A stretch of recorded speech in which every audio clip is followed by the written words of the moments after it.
राजस्थान की सरकार शिक्षा के क्षेत्र में प्रदेश को अव्वल बनाने के लिए प्रयासरत है। चाहे भवन निर्माणों की बात की जाए, चाहे शिक्षा को गुणवत्ता युक्त बनाने की बात की जाए। हाल ही में बजट में पारित हुए शिक्षा विभाग के लिए काफी ऐसी सौगातें मिली हैं जिनसे प्रदेश में शिक्षा एक नई पहल जगाएगा। शिक्षा विद्यार्थियों को अच्छी शिक्षा मिलेगी। हम आज बात करते हैं, हमारे साथ मौजूद हैं माध्यमिक शिक्षा बोर्ड के डायरेक्टर आशीष मोदी जी। इनसे बात करेंगे। सर, नया सत्र चालू हो गया है अभी 2024-25 का, क्या कुछ नवाचार है, क्या कुछ रह गए?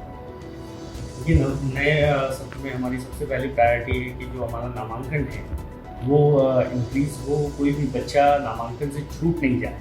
सबसे ज़्यादा गवर्नमेंट की प्रायोरिटी है, बोथ भारत सरकार की और राज्य सरकार की, कि कोई भी बच्चा स्कूल जाने से ना छूटे, चाहे वो प्राइवेट स्कूल जाए, चाहे वो सरकारी स्कूल जाए। ये उनकी खुद की चॉइस हो सकती है, लेकिन नामांकन से ना छूटे, इसके लिए हमारे सभी शिक्षक प्रयासरत हैं। वो घर घर जाकर के सर्वे कर रहे हैं और जो भी अनामांकित बच्चे हैं, चाहे वो ड्रॉप आउट हैं, चाहे वो यदि कभी नेवर इनरोल्ड हैं, कभी उन्होंने विद्यालय में प्रवेश नहीं लिया है, तो इन सभी बच्चों को प्रवेश दिला करके स्कूलों में लाए जाने की कवायद जारी है और इसको नियमित रूप से मॉनिटर किया जा रहा है। इसके लिए जो कार्यक्रम चलाया जा रहा है उसकी सघन मॉनिटरिंग के लिए शिक्षा विभाग एक एप्लीकेशन के माध्यम से डिजिटल प्रवेशोत्सव की ड्राइव चला रहा है ताकि सभी बच्चे स्कूल तक पहुँचें। सर, एक नई पहल जो शिक्षा में बच्चे एडमिशन लेते हैं उसमें आयु वर्ग में आपने छूट दी है, नई पहल की है आपने? ये नई शिक्षा नीति के अनुसार 6 साल के बच्चे प्रथम क्लास कक्षा में होने चाहिए। तो इसी को इम्प्लीमेंट करने के उद्देश्य से हमने ऑर्डर निकाला था, लेकिन उस ऑर्डर को कुछ लोगों के द्वारा मिस इंटरप्रेट किया गया। उस ऑर्डर को हमने क्लैरिफाई करते हुए ये स्पेसिफाई किया है कि जो भी बच्चे किसी भी माध्यम से अध्ययनरत होते हुए चले आ रहे हैं, चाहे वो आंगनबाड़ी हो, चाहे वो प्री प्राइमरी नर्सरी क्लास हो, चाहे वो प्राइवेट हो, सरकारी हो, किसी भी माध्यम से अध्ययनरत बच्चे अभी जो भी हैं, उन सभी को कक्षा 1 में प्रवेश दिया जाएगा। केवल वो बच्चे जो 1 अक्टूबर 2024 को 6 साल पूरे नहीं करेंगे, यानी कि 5.5 साल के आसपास उनकी उम्र रहेगी 1 अप्रैल को, तो वो सभी बच्चों को अगले साल जब वो 6.5 साल के हो जाएंगे उस समय अध्ययनरत करने के लिए कक्षा 1 में प्रवेश देने के लिए हमने ऑर्डर निकाला है।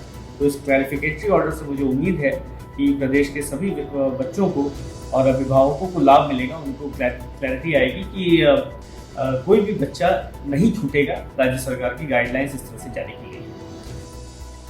प्रदेश की सरकार माननीय मुख्यमंत्री भजन लाल और अपने मंत्री शिक्षा मंत्री मदन दिलावर जी भी तत्पर हैं हरित राजस्थान को हरित प्रदेश बनाने के चक्कर में। हरियालो राजस्थान एक कार्यक्रम भी चला है, बजट में भी घोषणा हुई है। इसके लिए प्रदेश के सभी सरकारी विद्यालयों को जोड़ा गया है। तो क्या कुछ खास रहेगा, क्योंकि बच्चों को भी टास्क दिया है वो पेड़ लगाने की? माननीय मुख्यमंत्री महोदय और माननीय शिक्षा मंत्री महोदय के निर्देशन में सभी विभागों के समन्वय से, खास करके पंचायती राज विभाग, शिक्षा विभाग इस मुहिम में बहुत ही अहम भूमिका निभा रहा है, क्योंकि हमारे दोनों विभागों के बहुत सारे सरकारी कर्मचारी हैं और इन दोनों विभागों का ज़मीनी स्तर पर लोगों से जुड़ाव होता है। तो प्रत्येक विद्यालय में प्रत्येक बच्चे को उसके घर में जितने अभिभावक हैं, जितने मेंबर्स हैं, उतने नंबर या फिर 5 जो भी ज़्यादा हो, उतने नंबर ऑफ प्लांट्स, उतने पौधे लगाने हैं। और न केवल पौधे लगाने हैं बल्कि उसका डिजिटल ऐप के माध्यम से कैप्चर किया जाना है उसको, और उसकी मेंटेनेंस, उसकी देखभाल की जानी है। और इसका उद्देश्य ये है कि ग्लोबल वार्मिंग से जो सभी जगह, न केवल राजस्थान में बल्कि सभी जगह ये देखने को आ रहा है कि जो टेम्परेचर है वो बढ़ रहा है, जो क्लाइमेट है उसमें चेंज दिखाई दे रहा है। तो उस क्लाइमेट चेंज को कंट्रोल करने के लिए और राजस्थान को ग्रीन बनाने के उद्देश्य से ये बहुत ही अभिनव पहल स्टार्ट की जा रही है।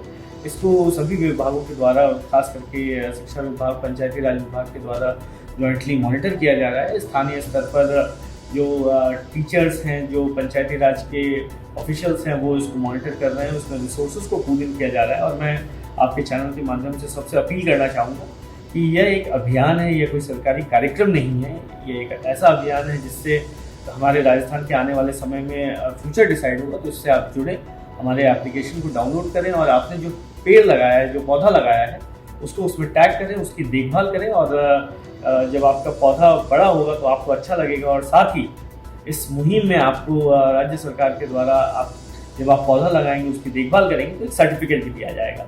मैं सबसे अपील करूंगा आपके माध्यम से कि इस मुहिम से जुड़े और अपनी भागीदारी दिखाएं। सर, एक अंतिम सवाल, मंत्री जी ने भी खास कर दिया शिक्षकों के लिए, अच्छा रिजल्ट यदि नहीं आया तो उन पर कुछ कार्रवाई हो सकती है, तो कुछ कहेंगे?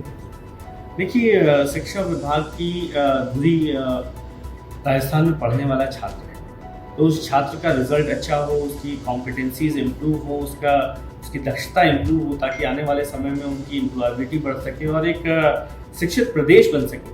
तो इस उद्देश्य से शिक्षा विभाग में नियमित रूप से नवाचार किए जा रहे हैं और जो नए नए नीतियाँ बन रही हैं, नई शिक्षा नीति है और बाकी अन्य दिशा निर्देश, गुड प्रैक्टिसेस जो नियमित रूप से हमसे साझा किए जाते हैं, उन सभी को इम्प्लीमेंट किया जा रहा है। हमारा उद्देश्य है कि हम प्रदेश के सभी बच्चों का रिजल्ट इम्प्रूव करें, ताकि वो न केवल स्कूल एजुकेशन बल्कि हायर एजुकेशन और उसके साथ आगे जाकर के एम्प्लॉयबिलिटी एंड एंटरप्रेन्योरशिप में भी अपना रोल निभा सकें। ये थे हमारे साथ शिक्षा विभाग माध्यमिक शिक्षा के डायरेक्टर आशीष मोदी। इनका कहना है कि प्रदेश में शिक्षा को किस तरह से बेहतर बनाया जाए, किस तरह से बालकों को उतना प्रभावहीन बनाया जाए, किस तरह से शिक्षा के क्षेत्र में राजस्थान को अव्वल बनाया जाए, इस तरह से सरकार लगातार प्रयासरत रहेगी। दूसरी बात इन्होंने ये भी कही कि किस तरह से राजस्थान हरित राजस्थान बनाने के लिए हरियाणा राजस्थान शिक्षा विभाग के जितने भी टीचर्स हैं, बच्चे हैं, उनको प्रोत्साहन किया जाएगा और साथ ही साथ पेड़ लगाने वालों और उनकी रखवाली करने वालों को सर्टिफिकेट भी दिया जाएगा। मैं लोकेश चौधरी, जयपुर से।